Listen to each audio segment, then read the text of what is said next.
In this video, I'm going to talk about how you may and how you should use AI tools like ChatGPT, which is what I have up here, to help you in this class, in data structures, but more generally in your programming classes and maybe some of your other classes. And of course, as important as that is how not to use it.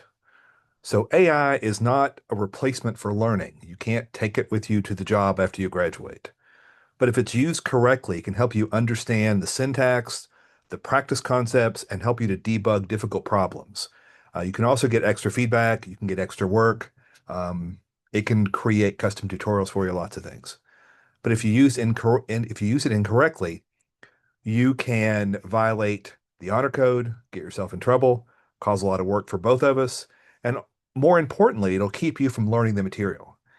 The other classes you'll take here in computer science or software engineering or MIS assume that you have learned the material in this course, so it's important. So we should think of AI as a tutor or assistant, not a ghostwriter. It's not going to do our work for us. Okay. So I think the most straightforward way that we can use AI would be for a syntax question. So the same thing that you could look up on Stack Overflow or look in a textbook if we were using one this semester.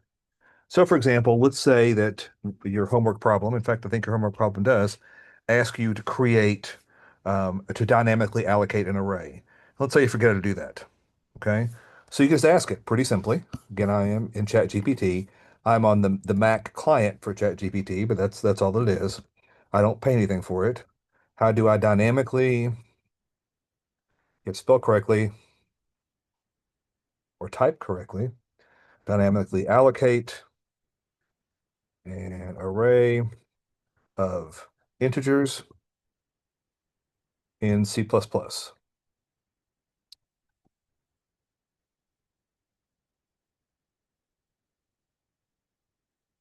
And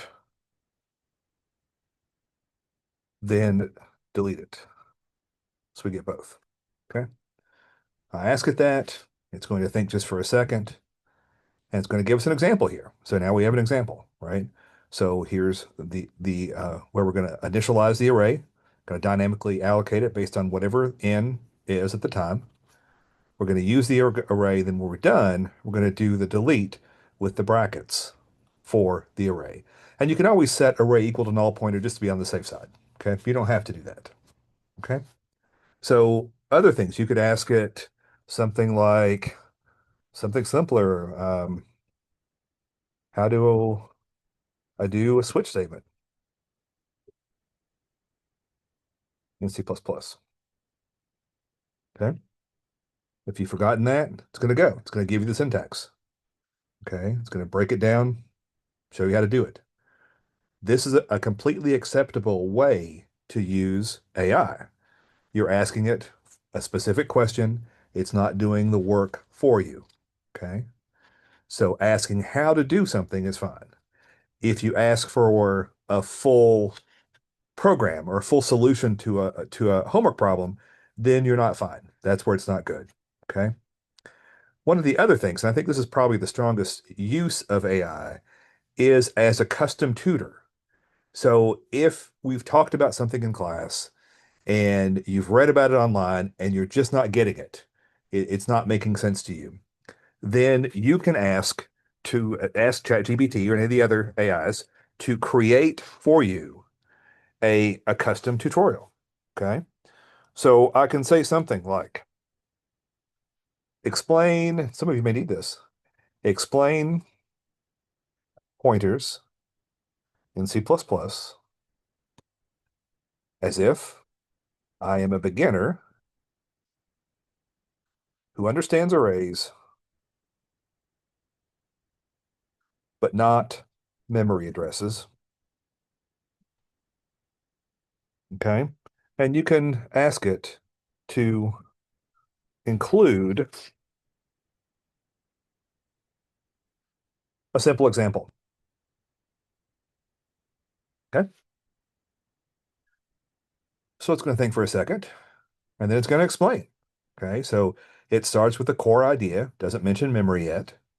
Okay. Um, Keep in mind with AI, there's a possibility that it's not correct. So don't take it to the bank. But I have found on programming questions, it's pretty good. Okay. I use it. If I'm going to create a tutorial for class, I will tell ChatGPT exactly what I want. I will take the results and then I will edit it for clarity and correctness and all that. But it gives you some good stuff. Okay. So it's going to take you through starting with arrays, then declaring pointers, what it means. Okay. And keeps working through all that. If you don't like this definition or this tutorial, ask it again to create another one. Give it a slightly different prompt.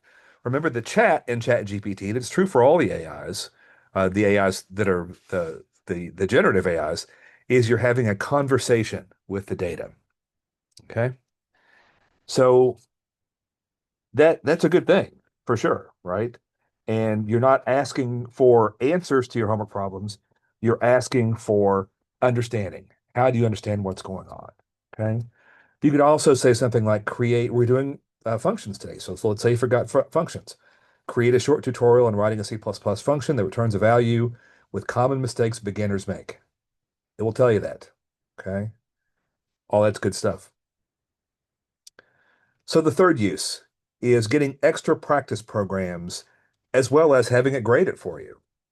So here's something when a professor goes to create a homework assignment, we have to create the number of programs that we think the average student is going to need. Now, some students are more advanced and don't need that much, and it becomes busy work, and I don't know any way around that. But if you're on the other end and I didn't give as much homework as you need, you can ask ChatGPT to create extra homework for you. Okay. So that way you can practice it and then you can have it graded for you. So I can say something like create a beginner level C++ programming problem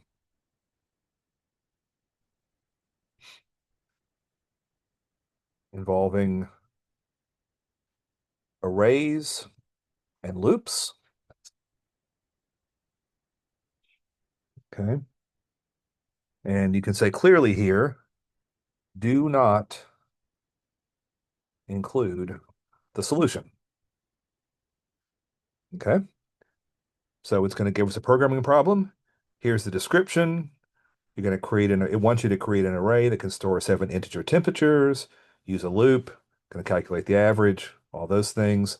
There's the output. There's some constraints here, only one array, a for or a while loop. Don't use functions, vectors, sorting, or libraries beyond IOStream. Here is some examples of what it could look like. So here's your test case. If you put in this is what you should come out with. Okay. Now it doesn't always do this, I don't think. I have turned on in ChatGPT, and you can as well. I ask it to tell me how certain it is of the answers, and then what sources it used. Some cases it doesn't. Okay. So after you've done this, you can go ahead and write your solution on the server on Ludwig. Okay. And then you can say something like this. Here is my C++ program, or here's my C++ solution, let's say, to the problem you gave me. Please evaluate it for correctness, style, and efficiency. Okay. Type words right for them to work, although AI tends to figure that out for you. Okay. But here's the important part. But do not rewrite it for me. Okay. I would then hit hold down shift, hit enter, and I would paste my code. Okay. And then it would go through and say, this is good, this is bad, this is what you need to fix. Okay. So you can practice with the AI generated problems. Some of you said you're a little rusty in C++. If you want more work on functions, ask it to give you a problem involving functions. You do it, you ask it to grade it, you get immediate feedback. Okay. So the ethical boundary here is even if you do this for a program you're going to turn in, you're getting in a little bit of a gray area, but it's not too bad, right? As long as you tell it, do not rewrite it for me, and as long as you don't cut and paste from ChatGPT into the server window. Okay. The last thing that we can use AI for is to help us debug our programs. So the process of debugging, and I'm going to switch windows here to grab some code that I have generated for just this issue and make sure my window's still there. Yeah, so I've written this program here.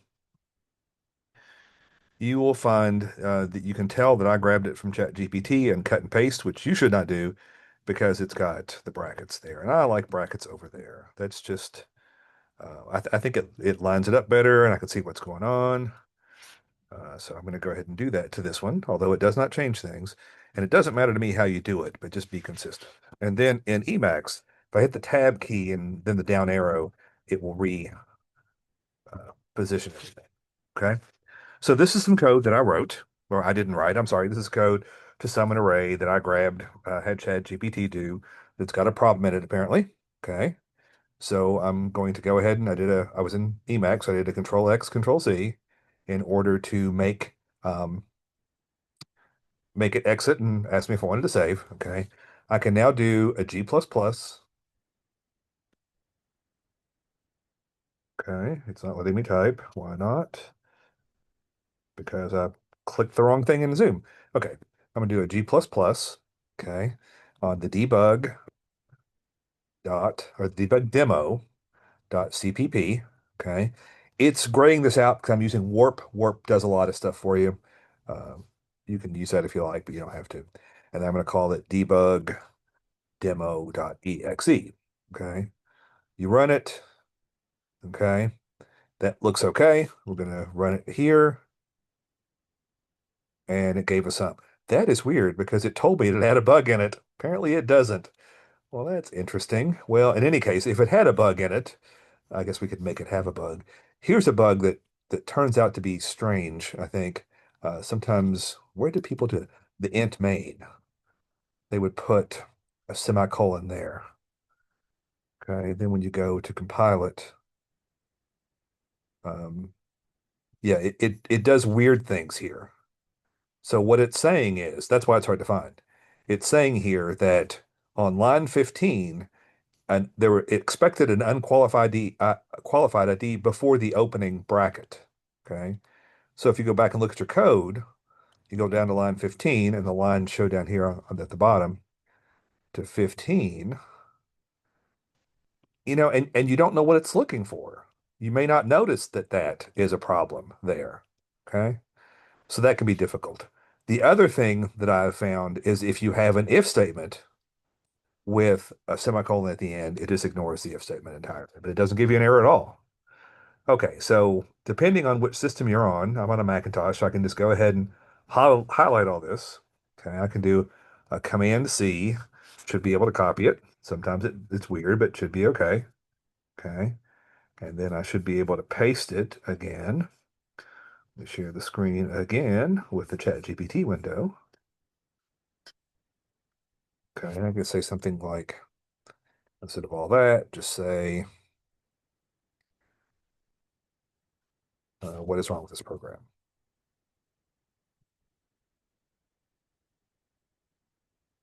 Again, hold down Shift, hit Enter, throw that in there, see what it says. Okay.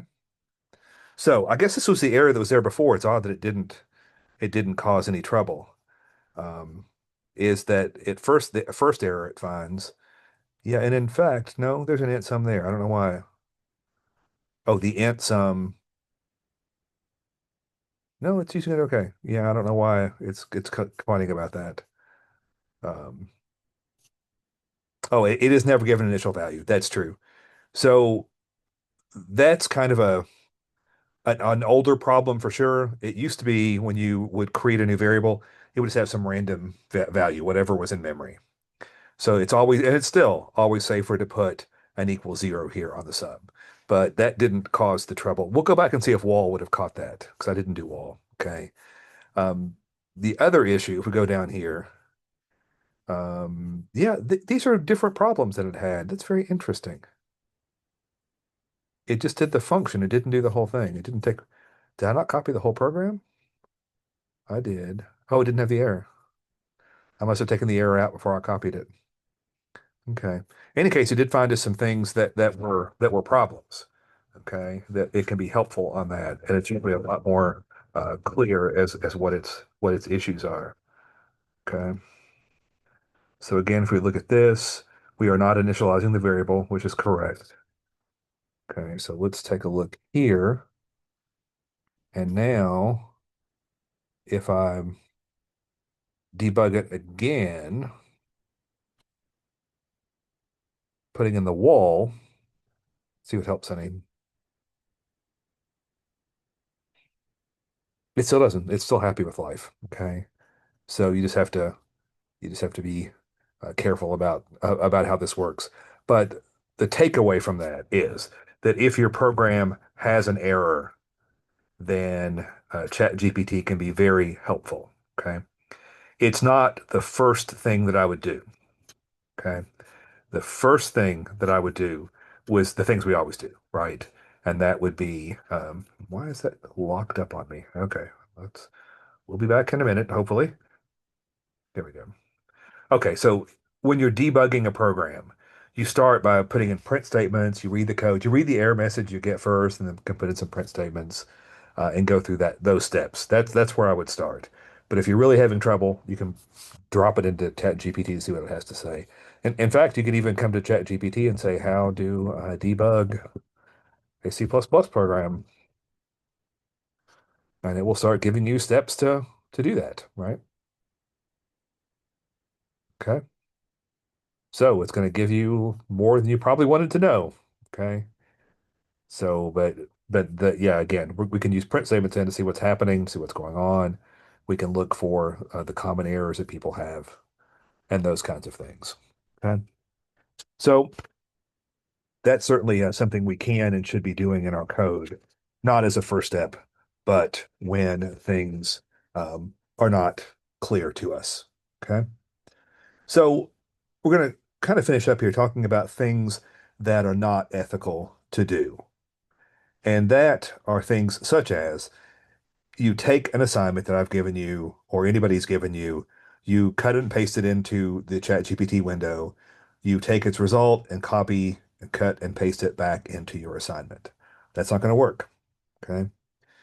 It is also not good or not acceptable to submit AI generated code as your own. Okay. You want to make sure that the code that you submit is your code. Okay. You don't want to use AI unless you can understand the results. If you have a program and I'm unclear whether you wrote it or you got too much help, I'm going to ask you, come into my office and explain it to me.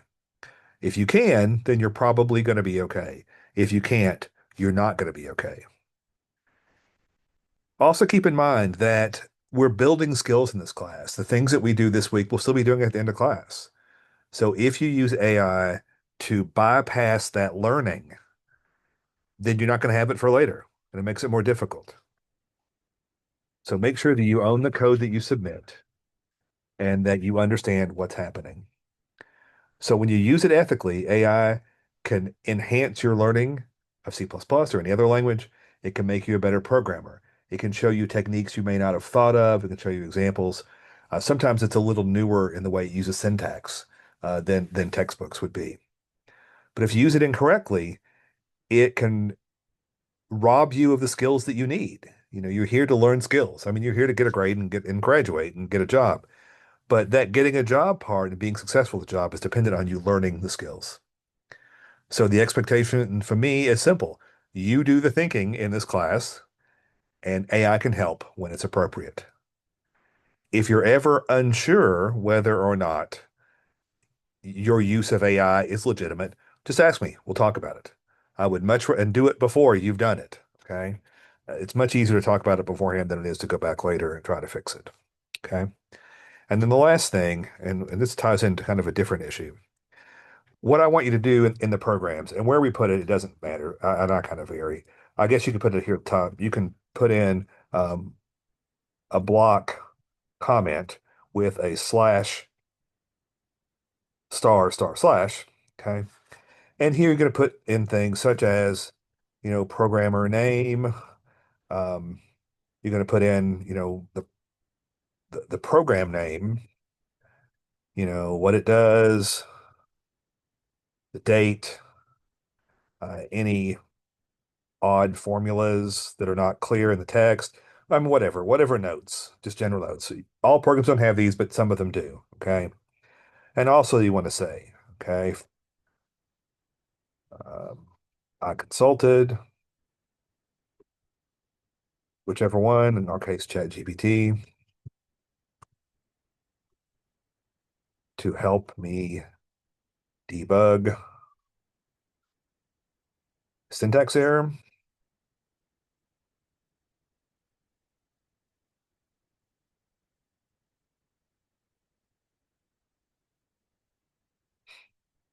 Found the error and fixed it myself